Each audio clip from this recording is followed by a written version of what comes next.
It starts with a video, a distorted face, a plague doctor mask, a whisper in the dark. No name, no origin, just a message encoded in noise and static. A single file floating on the deep web. One that experts say may be the most disturbing piece of digital horror ever uploaded. If you click it, you don't just watch, you become part of a mystery too dark for daylight. This is the first door into the internet's darkest corners. And by the time we finish, you might not want to turn the lights back on. 11B-X-1371, the Plague Doctor tape. In late 2015, a cryptic video appeared in the inbox of a private blog. The subject line was blank, the sender anonymous. The file name read 11B-X-1371.mp4. Those who opened it reported immediate unease, an instinctive horror impossible to explain. The video itself begins with a figure in black, a plague doctor mask concealing its identity, standing in a dimly lit corridor. The scene is almost innocuous at first glance. There's no movement, no dialogue, only a figure frozen in shadow. Then it begins to glitch. Static creeps across the screen. A red overlay pulses like blood. Symbols flash in fractions of a second. Patterns too fast to consciously read. But researchers, analysts, and amateur cryptographers who examined the video closely discovered something horrifying. Hidden messages embedded in the audio. A distorted female voice repeats, "We are the antinomy. We are the eternal." Beneath this, there's a heartbeat, slow, dragging, echoing unnaturally through speakers. The spectrogram of the audio reveals coded sequences, coordinates, and cryptic messages pointing to a location, an abandoned asylum on the outskirts of a forgotten town. When investigators followed the coordinates, they found empty buildings, rusted gates, and an unsettling silence.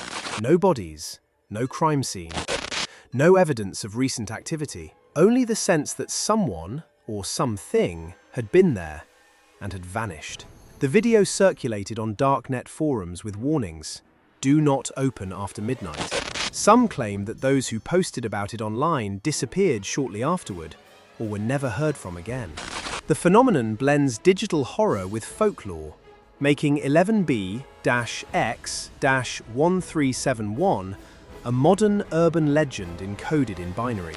The power of this case lies not in violence or gore, but in the unknown.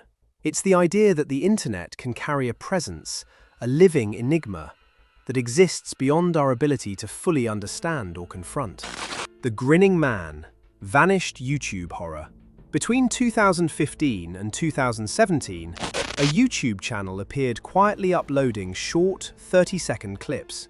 Each video featured a man standing in front of a black backdrop. His grin was unnaturally wide, stretching across his face as if it defied human anatomy. He never blinked. The camera shook slightly, as though held by an unsteady hand. There were no titles, no explanations, no commentary. The uploads were precise, unnervingly repetitive, and completely unremarkable in editing. Yet viewers described an immediate, visceral feeling of wrongness, a sense that the grin was not simply painted on a face, but lived inside the room with them. Some of the viewers began documenting the channel. They saved copies, catalogued upload dates, and tried to analyze patterns. Then, one night, the channel vanished. Every trace deleted. Overnight, the digital record disappeared, leaving only fragments shared on forums and archived screenshots. What made this case particularly disturbing wasn't a threat or explicit harm. It was subtle, psychological horror. Former viewers reported seeing the grin in mirrors at night, hearing faint laughter after midnight, or waking in terror with its smile etched into their dreams. Law enforcement was never involved. There were no bodies, no crimes, only the residue of fear left in the minds of witnesses. The Grinning Man is a reminder that the internet can create horror from absence and suggestion alone, exploiting human perception and paranoia. Lake City Quiet Pills and the dark web tie-ins. The dark web is a place where anonymity can become dangerous. In a now deleted thread, a user named backchannelexec posted cryptic operational notes. Shortly after, a week later, an assassination occurred, timing and details seemingly aligned. This sparked interest among journalists, cryptographers, and internet sleuths. They traced encrypted messages, untraceable IPs, and suspicious patterns that suggested a hub for recruitment or coordination of real-world violent acts. It's impossible to confirm definitively. There's no hard proof linking the thread to the crime, but the very plausibility, the potential for someone to organize real-world killings under the guise of online anonymity is enough to chill. The case demonstrates how digital spaces can intersect with the physical world in terrifying ways. It's not supernatural. It's not fiction. It's the quiet, invisible potential for harm, hiding behind layers of encryption, usernames, and dead-end forums. A858, the unbreakable Reddit cipher. For years, Reddit hosted a subreddit dedicated entirely to posting long strings of encrypted data. Users named only by numbers published sequences of characters that appeared to have no meaning, no repetition, no discernible pattern. The internet community responded as expected. Cryptographers, hobbyists, and amateur sleuths dove in. They analyzed patterns, frequency, statistical anomalies. Some made partial breakthroughs. Some believed the data contained hidden images, coordinates, or even predictive messages. Then, abruptly, the subreddit shut down. The only final post read, "We have concluded our research." No explanation, no decryption key, no follow-up.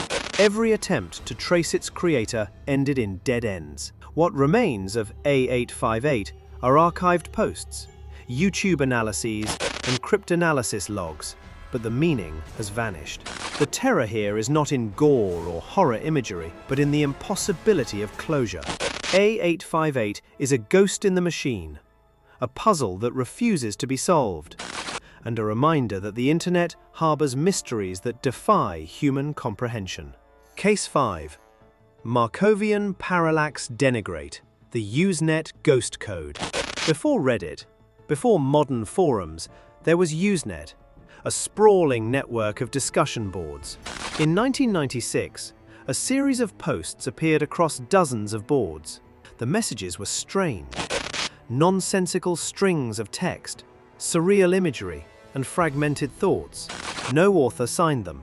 Users speculated endlessly. Was it spam? Was it a performance art piece? Or something far darker? Some theorists suggested the text contained hidden coordinates, messages, or even clues tied to real-world disappearances. The posts stopped as mysteriously as they started. Decades later, fragments resurface in dark web archives. Scholars, cryptographers, and historians debate endlessly, but nothing is confirmed. Markovian Parallax Denigrate is a haunting example of digital folklore, a piece of the internet that exists purely to unsettle, confuse, and remind us that not every question has an answer.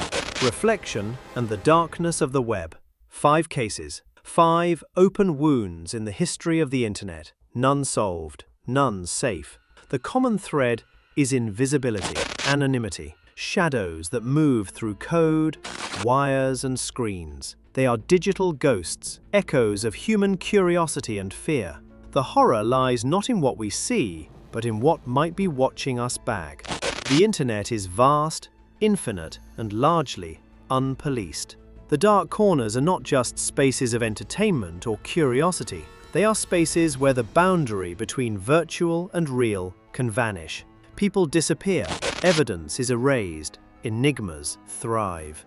These cases demonstrate that the scariest part of the digital world is how little we can control or understand it. Files can infect minds, images can haunt dreams, cryptography can conceal motives, and anonymity can protect the darkest impulses. If you venture down these paths, know this: the internet's darkest corners do not just hide mysteries, they hide people, vanished voices, and secrets that bleed into our reality in ways we may never understand. And if you ever see a link with the warning, "Do not open after midnight," perhaps the safest choice is not to click at all.